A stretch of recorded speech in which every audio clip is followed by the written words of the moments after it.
পাবনার ঈশ্বরদীতে ৮টি কুকুর ছানাকে বস্তাবন্দি করে পুকুরে ডুবিয়ে হত্যার ঘটনায় মামলা হয়েছে।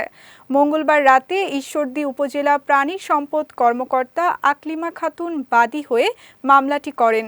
এই ঘটনায় সরকারি কর্মকর্তা হাসানুর রহমান নয়নের স্ত্রী নিশি আক্তারকে গ্রেফতার করেছে পুলিশ। ঈশ্বরদী প্রতিনিধি আশরাফুল ইসলাম সবুজের পাঠানো তথ্য ও ছবিতে মাহমুদুর রহমানের ডেস্ক রিপোর্ট। সপ্তাহখানেক আগে পাবনার ঈশ্বরদীতে সরকারি কর্মকর্তা হাসানুর রহমান নয়নের সরকারি বাসার আঙিনায় একটি মা কুকুর ৮টি ছানার জন্ম দেয়। গত সোমবার হঠাৎ কুকুরটিকে পরিষদ চত্বরে ছোটাছুটি ও আর্তনাদ করতে দেখা যায়। পরে খোঁজ নিয়ে জানা যায় ছানাগুলোকে বস্তাবন্দি করে পুকুরে ফেলে হত্যা করা হয়েছে।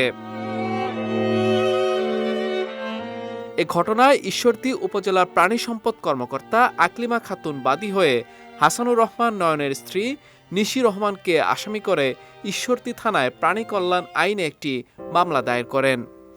মামলার পরপরই মঙ্গলবার রাতে অভিযান চালিয়ে অভিযুক্ত নিশি রহমানকে গ্রেফতার করে পুলিশ। এছাড়া ঘটনার পর প্রাণী সম্পদ দপ্তর কুকুরটির দেখভাল করছে বলে জানিয়েছেন উপজেলা প্রাণী সম্পদ কর্মকর্তা। কুকুর ছানাকে পানিতে ডুবিয়ে হত্যা করা হয়েছে। এর প্রেক্ষিতে উপজেলা প্রশাসন শাস্তি হিসেবে দোষীকে উপজেলা পরিষদের দপ্তর থেকে তাৎক্ষণিকভাবে বহিষ্কার করেছেন এবং কুকুরছানার মাকে প্রাণী সম্পদ দপ্তর সার্বক্ষণিক দেখভাল করছেন এবং চিকিৎসা প্রদান করছেন। এদিকে কুকুরছানা হত্যার ঘটনায় মঙ্গলবার সন্ধ্যায় পিপল ফর অ্যানিমেল ওয়েলফেয়ার ফাউন্ডেশনের চেয়ারম্যান রাকিবুল এমিল সহ স্থানীয় প্রাণীপ্রেমীরা উপজেলা পরিষদ সহ উপজেলা প্রাণী সম্পদ কার্যালয়ে যান।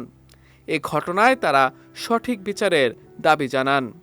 ইতিমধ্যে উপজেলা প্রশাসন যে ব্যবস্থাগুলো নিয়েছে তারা প্রশাসনিকভাবে যে তার অ্যালটমেন্ট বাতিল করেছে বা তাকে যে কোয়ার্টারে থাকতেন সেখান থেকে তারা একদিন নোটিসে তাকে এখান থেকে কোয়ার্টার থেকে চলে যেতে বলেছেন এবং তারা সেটা করেছেন।